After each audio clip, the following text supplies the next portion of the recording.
Hi everyone, welcome back to How to Login. In today's video, I'm going to guide you through how to delete your AOL account on your computer. Keep watching the video till the end and don't forget to subscribe to our channel by hitting the subscribe button and press the notification bell icon so that you'll never miss another update from us. To close an account for AOL Mail, start by clicking open a web browser. As soon as you reach to the address bar, type in delete AOL Mail account and search.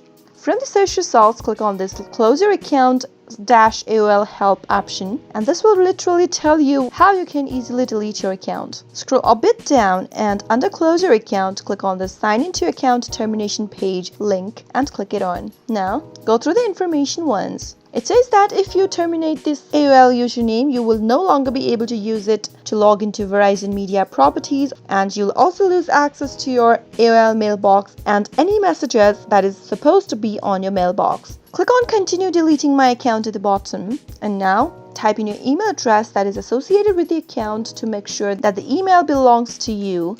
Once you type it in, click on yes terminate this account button, and soon after you do that, your account will be deactivated and scheduled for deletion. Click got it and you'll be redirected back to the home page of AOL Mail. It may take a couple of weeks for your AOL account to disappear from the search engine result. In most cases, your username will be deactivated and then deleted from the AOL user registration database in approximately 30 days. If you sign in through that period, then you'll be able to log in back to your account and it will cancel the deletion. That is how you can easily get rid of AOL Mail account. I hope you found the video to be helpful. If you did, go ahead and give us a thumbs up, comment down below in the comment box if you have a question or a feedback for us. I'll be back soon with more tutorial episodes again. Thank you for watching.